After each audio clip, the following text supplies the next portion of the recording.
This is something we've read already this Christmas season, this Advent season. We'll hear it again on Christmas Eve. It's from Isaiah chapter 9 and verse 2. It says, "The people walking in darkness have seen a great light," right? We've heard this before.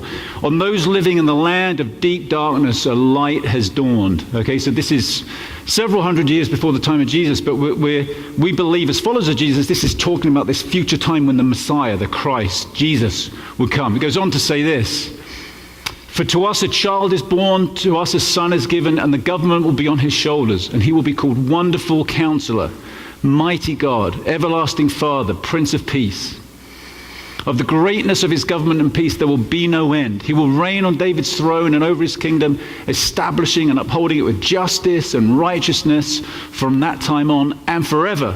The zeal of the Lord Almighty will accomplish this." So again, familiar words, but exciting words. There's something very positive about that, something beautiful about the light. I think we all long for light to come into our world. We see a lot of darkness around us, maybe a lot of darkness within us, and so the light is something we long for. But there's another element to this where I think the light is problematic for us, right? We're in some respects, we're a little afraid of the light. I mean, do we really want everything to come to light? Do we want everything to be revealed for what it really is?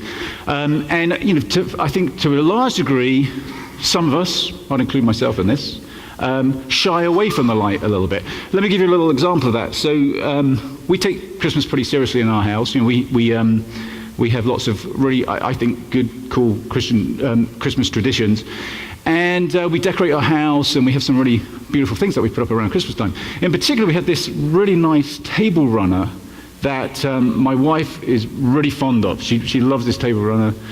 She does a really great job decorating our house, and we kind of all chip in and we all do a good thing. But she's got the flair to make the place look great, you know. So the table runner is this beautiful thing. And one night, just a couple of weeks ago, I was clearing up at night and clearing the glasses from the table. Didn't realize there was a bit of wine left in one of the cups. And as I lifted it up, and everybody had gone to bed, I was all on my own, the wine spilt onto the table runner. Right, so I'm like, oh my gosh, it's the table runner. But a miracle happened. It was a miracle. The wine just kind of stayed on top of the runner, you know, and some people would say that's surface tension. I think it was a miracle. I think it's God saving my butt, you know, like, and it's so I'm like, okay, stay there. And I rushed off into the kitchen, got some kitchen roll, what do you call kitchen roll? Paper towels. And so I came over and I blotted it, but you know, I just put the corner of the paper towel on there and it sort of sucked it all up and it pretty much all went. And then I blotted a bit more, and by the time I finished, it was like, I mean, there was maybe the faintest of stains, but you would have to have the eyes of a hawk to spot that stain, right? And you can tell what's coming, right? You can tell what's coming. So a few days went past, and you know, I got away with it. Nobody's noticed. And then we were doing the washing up and thing or something, and my wife said, Lisa, she goes, hey, there's a wine stain on the table runner. And I think I was working at the table because I was sat there, and you know what it's like, in a split second, you've got the option, right? You either say, yeah, you know, it was me, or, and there's all these things going, how is it, you know, our brains can work so quickly, can't they? Like, we can process, do I really want to say this? Because if I say it, I might upset her. If I say it, I look an idiot. I just look stupid, you know. All these things go through your mind and you make a choice. So I said, yeah, I have no idea how that happened. Right? Sorry. So I just denied it. That's a great way to stay out of the light. Denial is a great way to stay out of the light, you know, and to a certain extent it keeps you out of trouble, right? To a certain extent. But then immediately as I said that, I'm thinking, I just lied to my wife. Now I've got something else to live with, right? I've been living for a week with the wine stain on the table runner, but now living with lying to my wife, that's I just can't do that. And this thing's weighing on me. So in the end, I got up and said, hey, I'm really sorry, but I did that. And I explained the situation.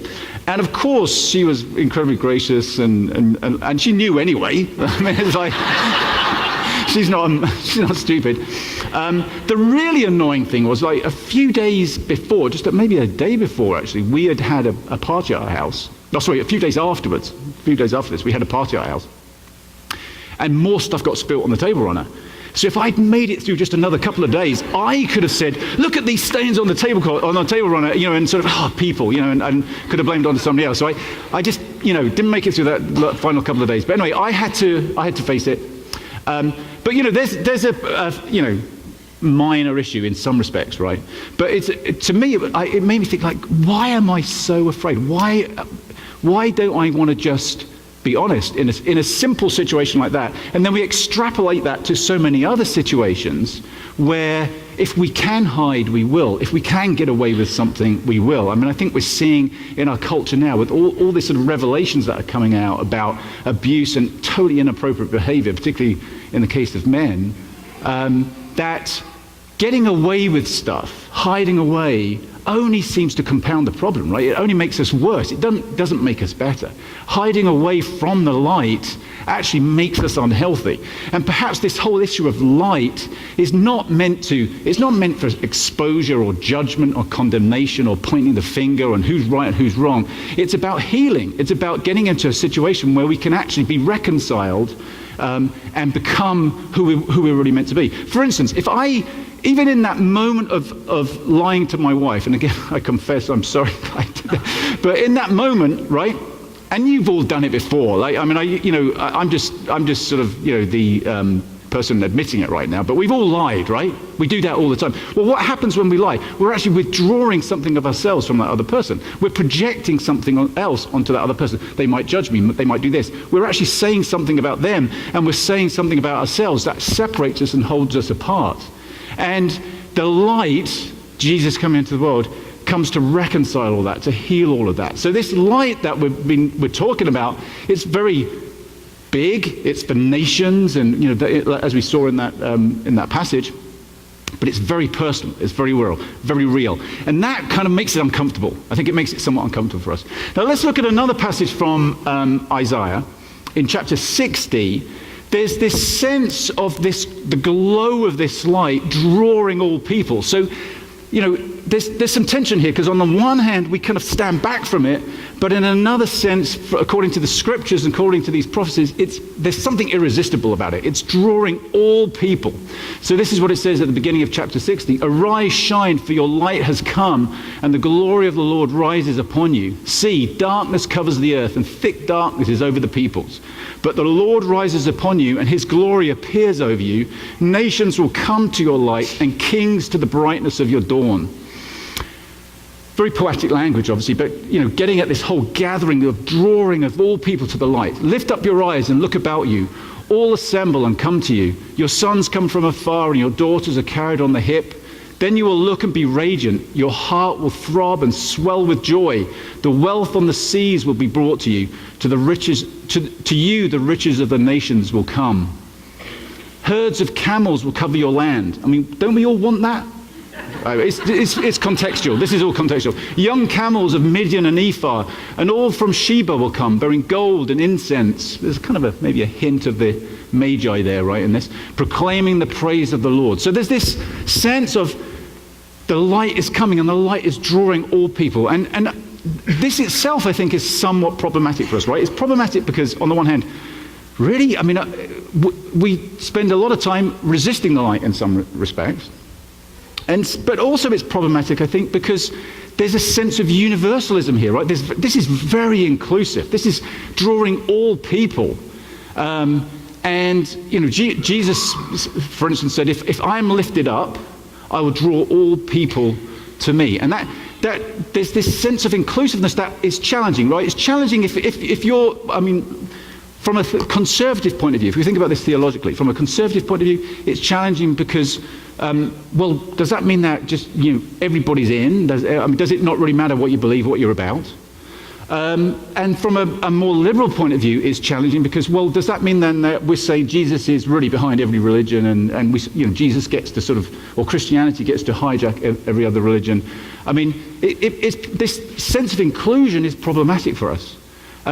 But Jesus said that he was that light. right? In John chapter 8, he just comes right out with it and says, Jesus spoke to them again and said, I am the light of the world. Whoever follows me will never walk in darkness, but will have the light of life.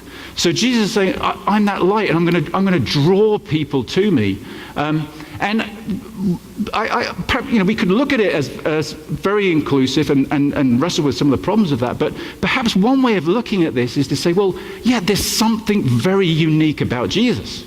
There's something very unique about Jesus. And, as followers of Jesus, it's hard for us to get away from that, right? But one of the incredible unique qualities about Jesus is that Jesus is incredibly inclusive. Jesus invites everybody in. Jesus, if you look at Jesus' life, he's constantly crossing barriers and including people who would otherwise be excluded. Whether they're pagans, whether they're Romans, whether they're centurions, whether they're tax collectors, whether they're people who are viewed as sinners and people who are morally bankrupt. Jesus is including everybody, inviting everybody in. So one of the reasons I feel I can wholeheartedly throw my lot in with Jesus is because Jesus isn't putting up barriers. Jesus isn't separating us off from anybody else. We tend to put up those barriers, right? We tend to be somewhat problematic about this light, because we tend to create lots of different hoops that people have to jump through to get to the light, rather than just putting up the light there and letting the light do its work, letting the light glow, which is Jesus, who we're celebrating at Christmas time. And also it's problematic because in some respect, we kind of shield the light. Somehow we perhaps inhibit the very glow of that light, not just by putting up these obstacles and barriers, but somehow we shield that light. Now, this brings us, I think, to a really interesting fact about the celebration of Christmas and the incarnation. Because who is the light of the world? Jesus, right? Jesus is the light of the world. But actually, I am the light of the world. Do you feel like you're in a cult yet? You are the light of the world. Jesus said that about us. If we look in Matthew chapter 5, Jesus says this, you are the light of the world. A town built on a hill cannot be hidden. Neither do people light a lamp and put it under a bowl. Instead, they put it on its stand, and it gives light to everyone in the house. In the same way, let your light shine before others, that they may see your good deeds and glorify your Father in heaven. So not only are we drawn to this light, and to the light of the world, which is Jesus, but Jesus is saying, you are the light of the world. And this was the big problem with when we go back to the time of Isaiah and the prophets. This was a big problem that the prophets had, and what they challenged the people about was that the glow is diminished because we're just not coming to the light ourselves. We're not full of that light ourselves, and it's putting everybody off. So the injustices in society and the way the people of Israel were living it wasn't shining out. It wasn't bright. It didn't attract anybody. It didn't have people thinking, oh, I want some of that. I want a life like that. I want to live that way.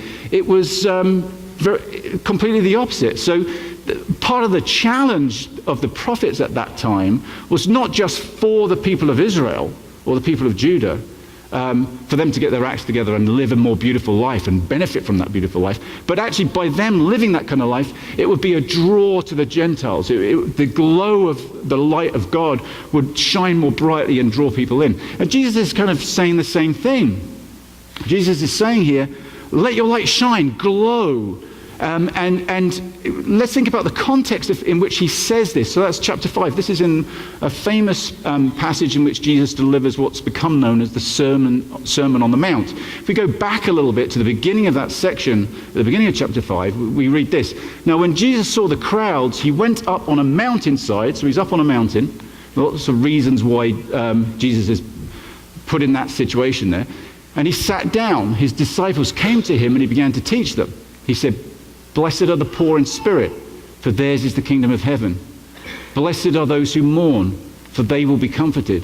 Blessed are the meek, for they will inherit the earth. So let's just think about this as context for what I just said about us being called by Jesus to be the light of the world. And perhaps some of our challenge with that, the way we wrestle with that, because we might not always feel like we're great examples of that light or that we glow that strongly? Well, firstly, Jesus is on top of a mountain, right? So when he says a city on a hill cannot be hidden, there's this graphic illustration there, I think, of Jesus saying to his followers, you are the light of the world. Glow brightly. Like, imagine yourselves like you're on a mountaintop like this. Just shine out like beacons to the world around you. It's very graphic and quite intense. It's the Sermon on the Mount. Jesus goes on then to talk about what that kind of life might look like, what the light might look like when it glows. And it's all about loving your enemies, forgiving. It's about peace and justice. It's about the sort of things that the prophets challenged the people about in Israel, and also what they foretold as in terms of a time is coming when. It's all about justice and righteousness, and that it's about a time of love. So the context here is Jesus saying, shine brightly, but that shining brightly isn't necessarily being impressive or showing off. In fact, Jesus at certain points in the Sermon on the Mount actually says, don't do your good works in front of people to show off or to impress people. This isn't about impressing. It's about being authentic, being real, living a life that truly is full of light. And then Jesus goes on to say, so here's some more context. When he talks about who's blessed and like who are the if you like, into some, you maybe we could put it this way, who are the heroes of the light? Jesus is not saying it's the rich or the successful or the famous or the this or that. The people have really got their lives together. It's actually, blessed are the meek. Blessed are the poor in spirit. Blessed are those who mourn. And we could go on with those beatitudes, the blesseds, about this is people like you and me, people who struggle, people who haven't necessarily got it all together. So I don't think Jesus is saying, look, in my kingdom, the way it's going to be is like, we just need all the really good people who've got life together, who are really successful. We need to get them out front and center and just sort of shining out. And then everybody's just going to be, oh, you're so impressive. Let's all do what you do. Let's all follow in your way. No, there's something more challenging about it, I think. It's for the meek. It's for those who are struggling. And it's for you and me, right? It's for people who actually are a little bit afraid of the light, who feel maybe they failed, who feel they're not that strong, who don't want to be exposed, who don't want to come under too much scrutiny. It's for people like you and me who are going to struggle with that light and wrestle with it and let it in and come to it and yes, be exposed by it. Stand in that light rather than hiding from it, but standing in that light knowing that we are loved and accepted, not judged and rejected. And in that light, being able to actually sort things out and be healed and reconciled and begin to live a kind of life that means we begin to glow, and actually we do shine. And we actually find that we have this positive impact around us, and it becomes something of a draw to other people. Because I guess we all have to ask the questions as followers of Jesus. I'm sorry, my earpiece keeps falling off here. I apologize for touching my ears all the time. We have to ask ourselves as followers of Jesus, forget all the rules and regulations, forget all the right beliefs and all the technicality of our theology. Like, are we living a life that anybody in their right mind would say, oh, I want to be like that. I want to have some of that. Now that can feel very almost judgmental, right? Because we may not feel that. We may not feel we're matching up. But that's something that I think we all have to ask ourselves. Is love flowing out of our lives, or is it fear? Is light flowing out of our lives, or is it darkness? And there's some of both, right? We wrestle with it and we struggle with it. That's part of this journey, this process of us coming into the light. That's part of this tension, part of this struggle. So let's just, for a couple of minutes before we wrap up here, let's think about what keeps us from the light. We've sort of alluded to some of these things, right? We've touched on some of these things already. But when at Christmas time, we're celebrating. Excuse me one second. Okay. I hope that's going to stay there. When we think about Christmas time, right, we're celebrating incarnation. right? Incarnation is this beautiful manifestation of God. It's got the Word becoming flesh. It's the divine becoming human. And we say that it's this wonderful affirmation of the here and now. It's a wonderful affirmation of our humanity, right? It's not God fleeing humanity, but God becoming human. It's God coming into the human condition. There's something really beautiful, something mysterious about it. There's something really beautiful about it. But also, we are part of the incarnation, right?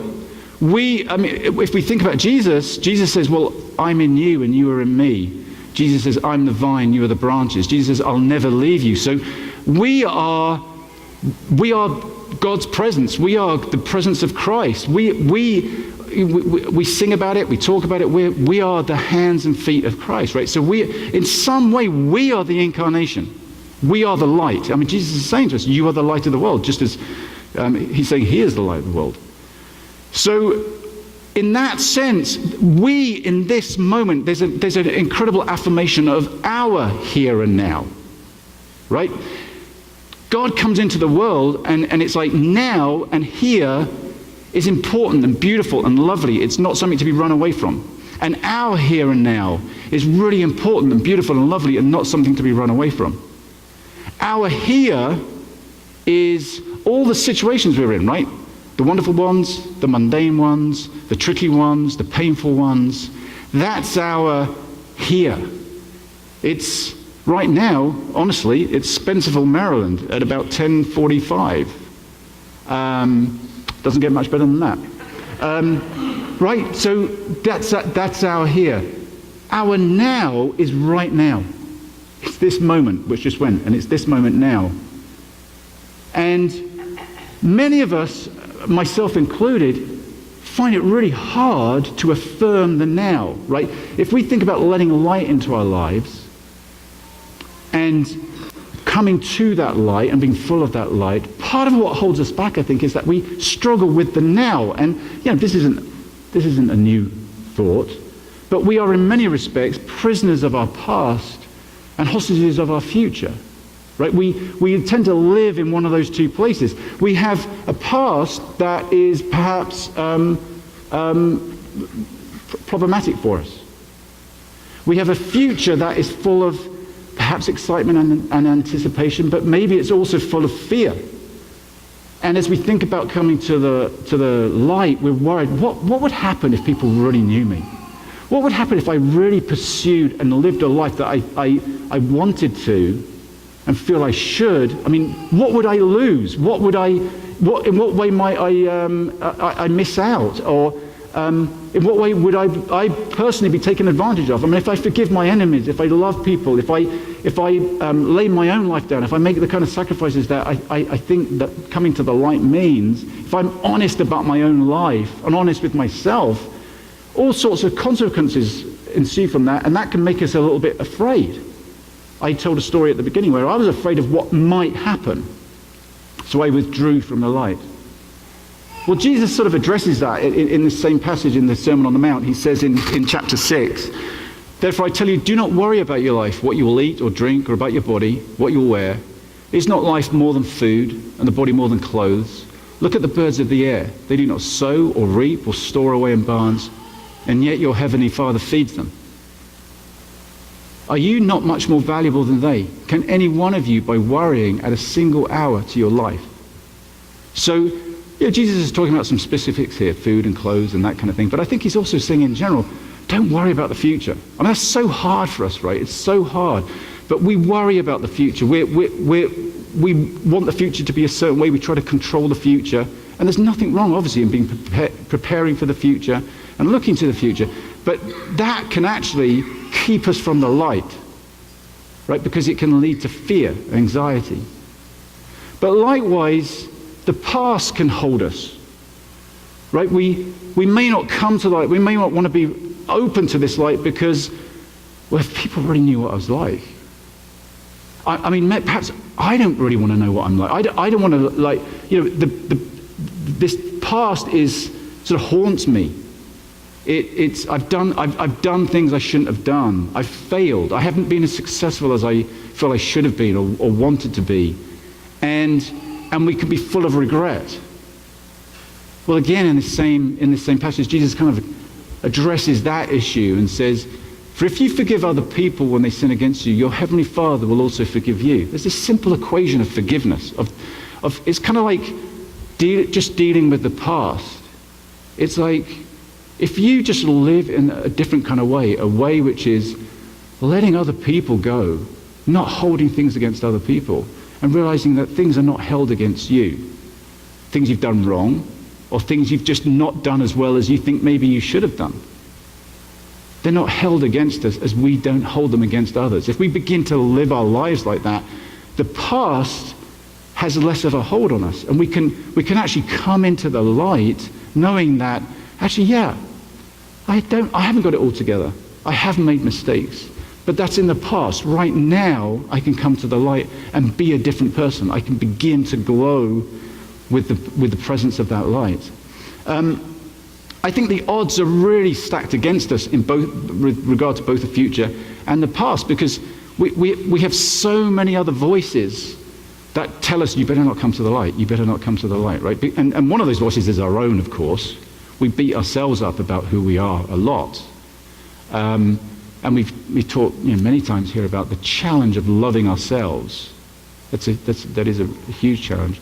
But we also have so many other external voices, right? We have the voice of the culture that we're too fat, too thin, we're not successful enough, we haven't got enough money, we haven't got the right stuff, we're not good dads or mothers, or we're not, all these different voices that tell us that actually everybody's better than us, everybody's happier than us, everybody does a better job with life, and you better just hide away and keep things concealed. And then we all have people, that's sort of culture, but we all have people in our lives for whom enough is never enough. We're just not good enough, right? With people in our families, with people at our workplaces, people in our friendship circles, even, who nothing's good enough. We're not good enough.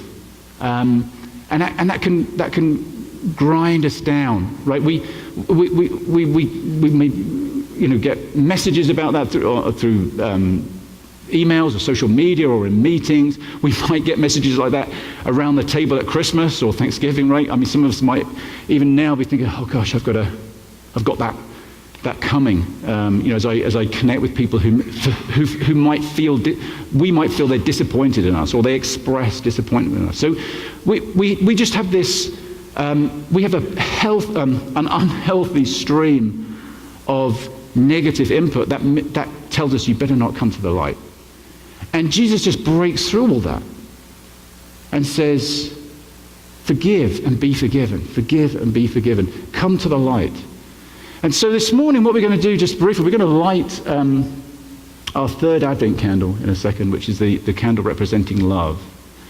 And of course, this light is love, right? It's the light of God is God's love. So as we come to this moment, we're just going to spend a few moments in quiet reflection and do a little meditation where we're going to come to the light. And I'm going to light the candle in a minute, and we'll say a prayer, and then we're just going to have a time of silence. Maybe when we do that, we can just put the lights down a little bit. And I want to encourage us we're going to close our eyes and just spend some time in silence. As we often do here, I would encourage us all just to focus on our breathing and just sort of breathe in God's love and light and breathe out fear and darkness. All right, I'm just going to sort of explain a little bit here to set it up, and then so I don't have to interrupt you when we're actually doing it.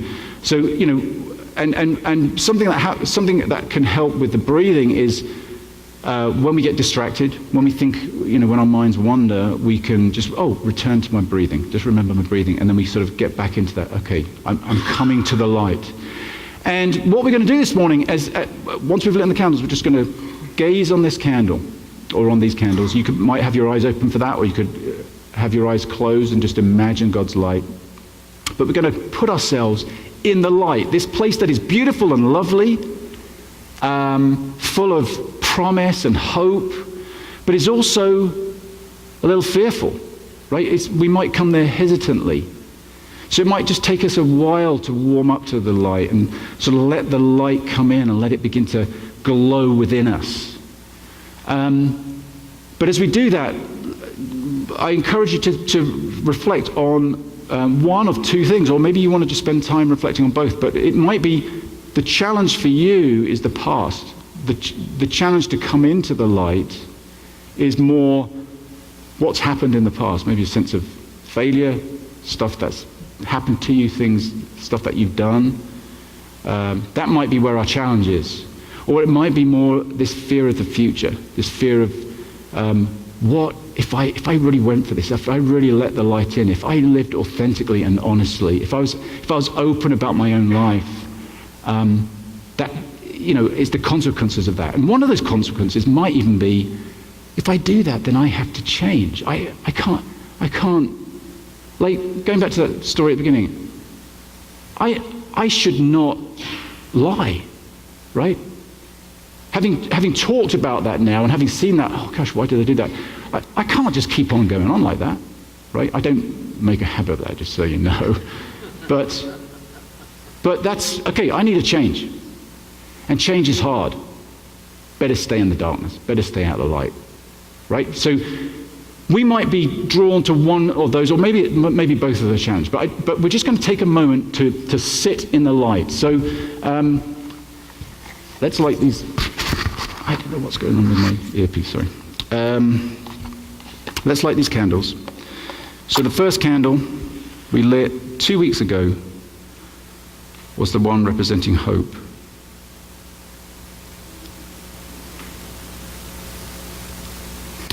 Then we lit last week the one that represents peace.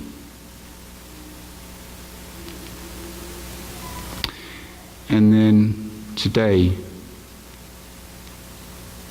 this rose-colored one represents love.